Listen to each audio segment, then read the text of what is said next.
सो आज टिके डिस्कशन करिबा वर्ण विषय एवं वर्णमाला विषय। प्रीवियस क्लास में ध्वनि विषय डिस्कशन करथिले। तो कौन रही वर्ण आम क्या कहूचे भाषा जेतबेले लिखित रूप धारण करूँ आम वर्ण बोली कहूँ। ओके तो अर्थात कहबा ध्वनि हूँ गोटे एमती जिनस वर्ण मानकर लिखित रूप बा जो रूपायित हुए कि जेतबेले वर्ण कौन करते हैं ध्वनि मानकर लिखन संकेत होता है सेतबेले कौन हुए ताहा लिखि बोली कहले। लिखन संकेत जो होता है केमती आम पढ़ा भाषाटा जो ध्वनि जो नाद जो रूप नेला भाषार जो लिखा लिपि बोली कहूँ। लिपि बोली कहूचे विभिन्न भाषार भिन्न भिन्न संख्यक ध्वनि रही कहीपर कि प्रत्येक भाषार सामान ध्वनि रही सामान वर्णमाला रही अलग अलग ध्वनि देखा मिलता है से आचरण और उच्चारण में पार्थक्य देखा। आचरण नेचर उच्चारण प्रोनाउंसिएशन उभय पार्थक्य देखा मिलता है। नेचर और प्रोनाउंसिएशन में पार्थक्य देखा मिले। आम जेहेतु ओडिया ग्रामर पढ़ुचे वर्तमान आम देखा किभली भाव में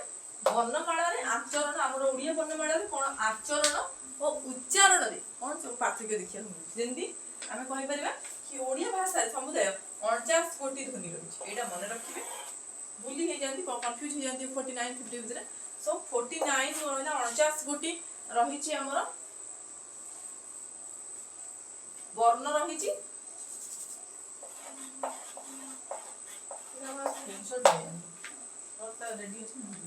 इजी हम लिखे मात्र 49 कोटी ध्वनि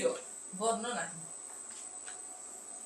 49 कोटी ध्वनि जो रही कि 49 कोटी वर्ण ना कहना कि प्रत्येक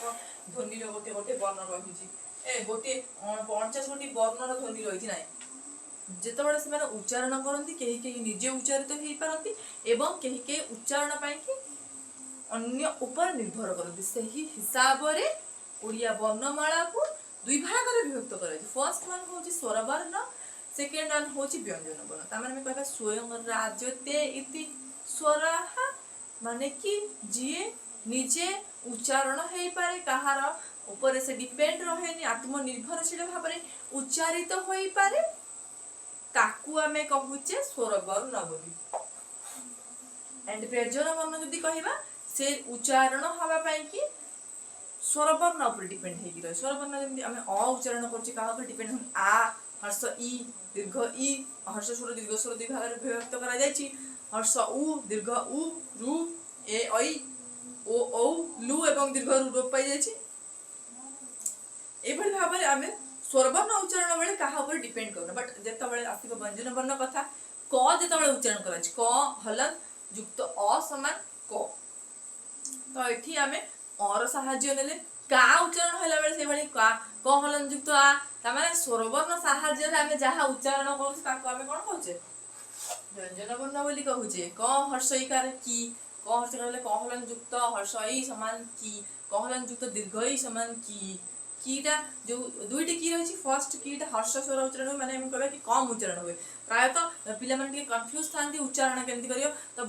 कहबार कथा प्रोनाउंसिएशन निहाती करेक्ट होबा दरकार। आपण माने जानिया दरकार आपण वर्णमाला जो मात्रा रही ताकू किभली भाबरे केवल लिखिबा न ताकू किभली उच्चारण करा जाय सेटा मध्ये जानिया दरकार। तेनु हर्ष स्वर उच्चारण अलग रही एवं दीर्घ स्वर उच्चारण मध्ये अलग रही सेही दृष्टिकोण हम देखिया क हर्ष जदी रहबा कलन युक्त हर्षइका हर्षइ समान की जो रही सेटा जो उच्चारण हम की उच्चारण हम बट जिते क हलन युक्त दीर्घ ई देदेबा समान जो कीटा रहा सेटा दीर्घ उच्चारण माने हम कहबा की छाड़ीबानी हम ताको की कहबा जेमति कहबा नदी नदी जदी दीर्घ इकार अछि आमे जानछि नदी दीर्घ इकार सेठी आमे कोन करिया जो रहिला दहलन युक्त हर्ष दीर्घ ई समान दी एटा होछि नदी नॉट नदी नदी नुह नदी ता उच्चारण एई भली भाबरे दीर्घ स्वर होइता ता आपण माने जानले जो हर्ष स्वर दीर्घ स्वर रहि तार उच्चारण गुडी माने कोन कहबा भिन्न भिन्न रही हर्ष स्वर गुड़िक टिके कम उच्चारण होली बट दीर्घ स्वर टिके दीर्घायित भाव में उच्चारण करा जाए। ओके तो देखो तो फर्स्टली आम आज क्लास में कौन डिस्कशन कले वर्ण कहा कौन से डिस्कशन कले जे वर्णटा हूँ ध्वनि मानकर गोटे लिखित रूप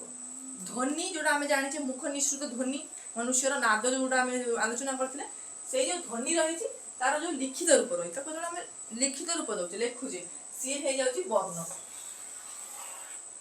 तापरे अर्थात ध्वनि हूँ वर्ण मानकर रूपायित ଧ୍ୱନି गुड़िक कौटी रूपायित हुए ध्वनि गुड़िक आम बुझा चाहिए पढ़ा आकार लिखित आकार से जो वर्ण को रूपायित हो से लिखित रूप पाइबा ओके तो तो कौन है ना लिपि हूँ कौन वर्णर अन्य नाम हूँ अक्षर ताले वर्णर अन्य नाम कौन अक्षर हूँ वर्णर अन्य नाम विभिन्न भाषा भिन्न भिन्न संख्यक ध्वनि रही भाषा आम कह गोटे भाषा गोटे ध्वनि अलग भाषा अलग अलग ध्वनि से भाव में आम जाने कि उच्चारण तर आचरण और उच्चारण दृष्टि यहाँ विभिन्न भाग में विभक्त कर फर्स्टली आम डिस्कसन कले कि ओडिया वर्णमाला रही दुई भाग में विभक्त कर 88 गोटी अक्षर को गठ स्वरवर्ण व्यंजन मान राज्य 30 उदाहरण देकी बुझेदेवी आप स्वरवर्ण जो हर्ष स्वर रही दीर्घ स्वर रही आम कि उच्चारण करवा देन व्यंजन वर्ण भी बुझेदेली कि जो मैंने स्वरवर्ण उपर डिपेंड होती निजर उच्चारण व्यंजन वर्ण कह जाए केमी आम उच्चारण करवा बुझेदेली सो दैट्स ऑल।